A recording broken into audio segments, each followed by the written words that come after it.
All right. Hello, everybody. My name is Michael Creel. I'm doing this video because I recently just watched a video posted by the actress Melissa Benoist, who plays Supergirl, about her survival of domestic abuse. Um, a lot of people who know me and know my history know all too well what I endured growing up. Um, but I never really ever spoken about it publicly, I guess you could say.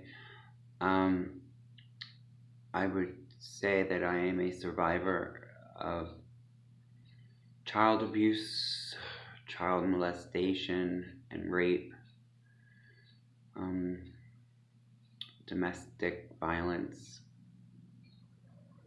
and kind of ended up resulting in drug and alcohol addiction, which I still fight to this day. It started at a very early age for me, the abuse. I lived with my maternal grandparents from the age of 3 up until about 12. Um, my grandmother, Doris Cucinotta, was pretty much my soldier, my protector. She did her best to keep as much from happening to me as possible, but when I was 8 years old, she died in bed next to me at my Aunt Jeannie's house in Pittsburgh, which will forever be embedded in my memory of waking up and seeing the one person who was a mother figure in my life laying there dead. But anyway, my family was very unstable as far as my parents were concerned. They were both in and out of jail and uh, struggling with their own addictions, I guess you could say. But I don't know whether or not if my grandfather resented my mother and father and thought that he would take that out on me. I mean, there were many times when I would get a beating, he would look at me and say, "Every time I see your face, I see your mother," and blah, blah, blah, blah, blah. But I would say around 4 years old is when it started. If I would drop a tissue on the floor and didn't pick it up and throw it away, or I would forget to hang a wet towel up or something, I would have to stand there and put my hands out and say, I would be asked which hand did it, and I would get my hand slapped and my hair pulled and drug across the floor. Um, I wasn't allowed to really play with anybody. I had to be in at dusk, and I wasn't allowed to leave the corner. Um, I remember him pulling my hair and choking me so many times that my hair would fall out. I'd wake up in the morning and there would be just knots of hair on my pillow. Uh, One time my uncle caught me fooling around with a boy when I was 8 or 9, and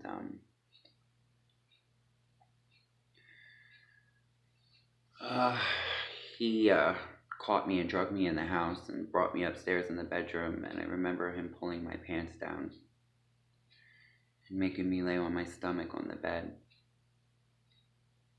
and he pulled his pants down and had an erection, and he tried to force himself inside of me, which hurt, obviously, and I was screaming and crying, and he said, "Oh, you like this? You like playing with boys?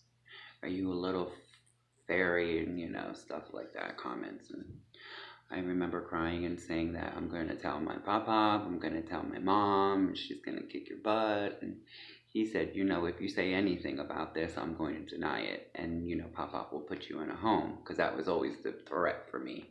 Nobody wants you. Your parents don't want you. And I'm all you have. And if you piss me off, you'll go to the children's home. There were many a times my grandfather used to drive me around the Reading Children's Home and would point to the kids in the yard and say, "That's going to be you one day if you don't listen." So I was always afraid to open my mouth and say anything.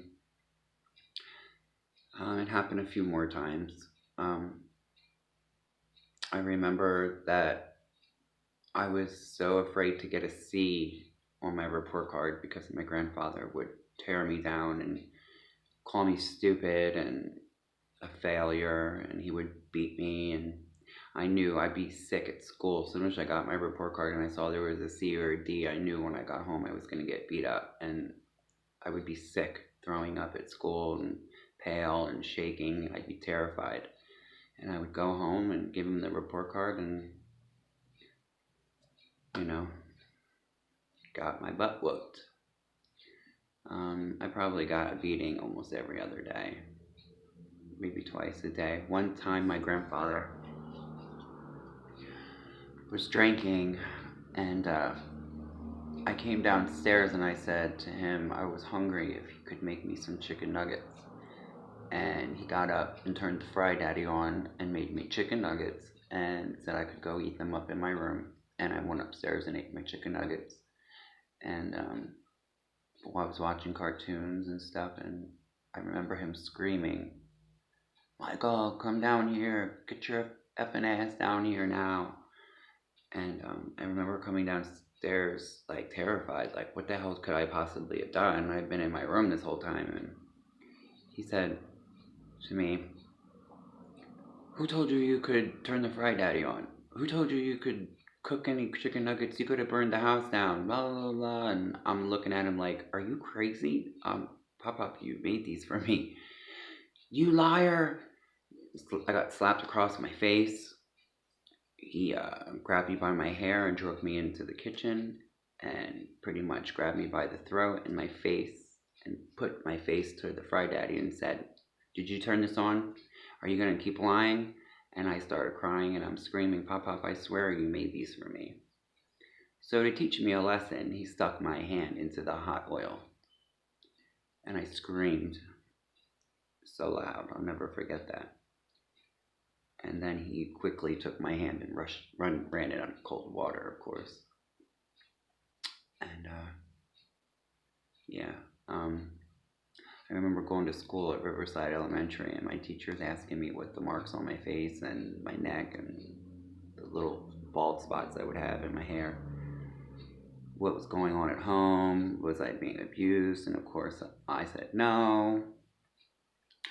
Then you got my crazy parents, my mother more or less, coming into my school. I think she had a gun or a knife or something, and she threatened everybody that she'd kill them if they didn't give me to her, and they hid me. Had me come out of class and hid me in the cafeteria underneath the table while the police were running through the elementary school trying to find her. I mean, she'd come and kidnapped me, and many a times, "Oh, Mom, I'm just going to take him for ice cream," and I wouldn't come home for a couple of days. She'd take me to some stranger's house, leave me there, and she'd be gone for a day or two, and I didn't know these people. And I'd be crying for her, and they'd be like, "Oh, your mom will be back." I remember I'd sneak on the phone and call my grandmother and be like, "Nanny, I'm here, please come get me." And she'd come rescue me. And but some of my mother's friends would get high and touch me and stuff, but whatever. Like I said, that all became the normal for me. So as I got older, I feel like in relationships, I just wanted to be loved. And I got into a relationship with a guy, my first relationship with a man, in New York City. I will not name names. I'm not going to do that. I mean, for those that know me, know who he is. But, it was the first time I was really in love. Young, it was exciting. It always is in the beginning. And I'm pretty tough.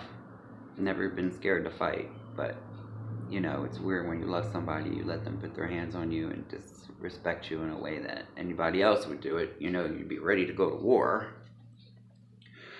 But yeah, I was with this person, and they would spit in my face and tell me they would come to PA and kill my kids and kill me and call me names in front of people. I wasn't allowed to look at other men, or if I did, I was cheating, and pretty much had to walk around with my head down.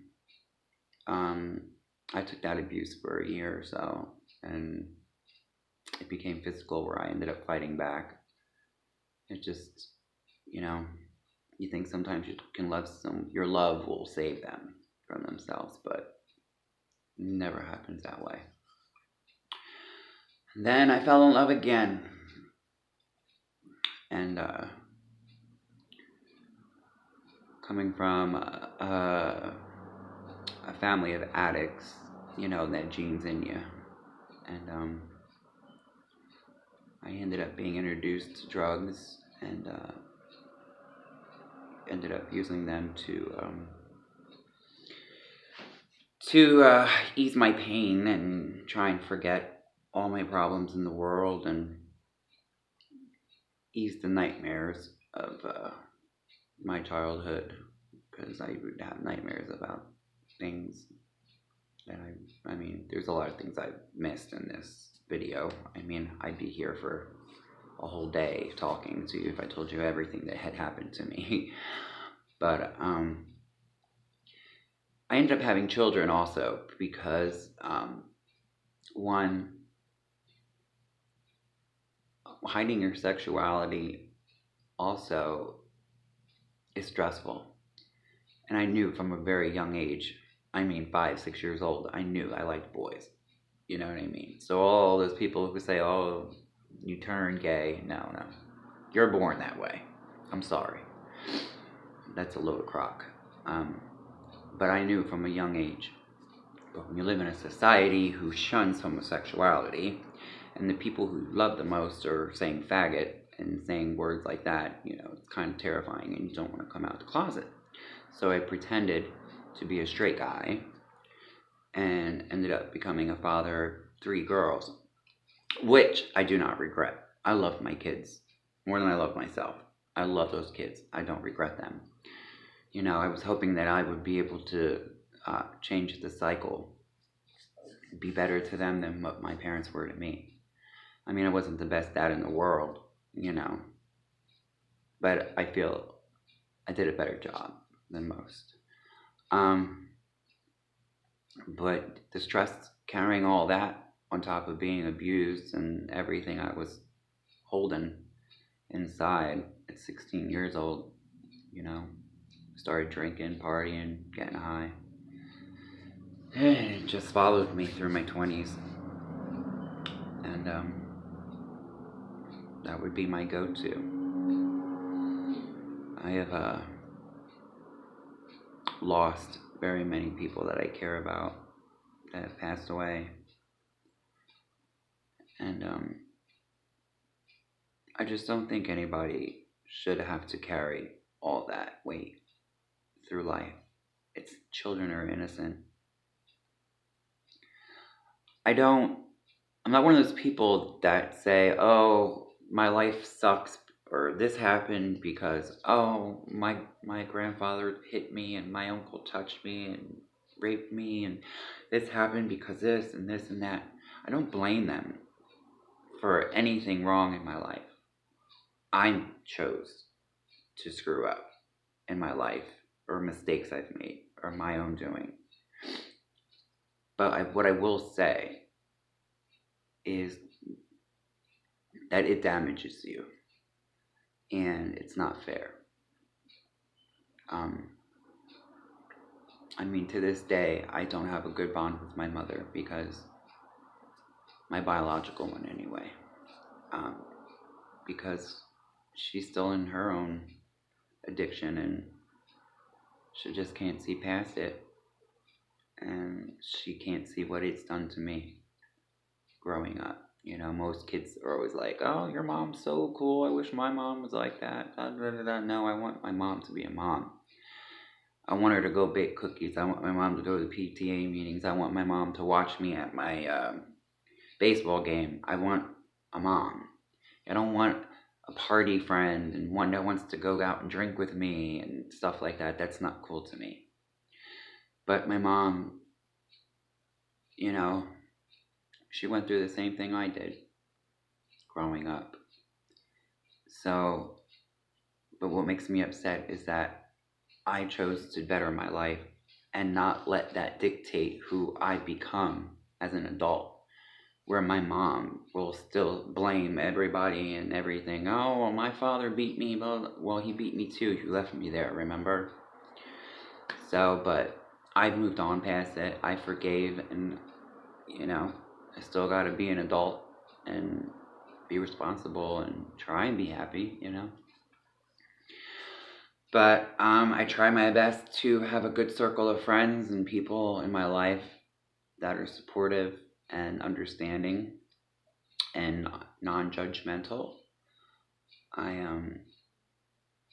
basically just try and surround myself with positiveness. Um, all I know is that I regret not speaking up about it when I was a kid. Of course, I was scared into staying quiet. But for those of you out there, young or even adults, if you're being abused physically, mentally, emotionally, sexually, speak up. First and foremost, get real with yourself about the situation. Confront the abuser and tell them about themselves and what they're doing is wrong. And then go to the proper authorities and tell them what's been happening to you. Don't be afraid, because I can tell you right now that you might think it'll ruin you, you might think it'll embarrass you, but there are millions of people out there who have suffered at the hands of an abuser, and I can tell you right now, you have to choose whether or not you want to let it dictate your life.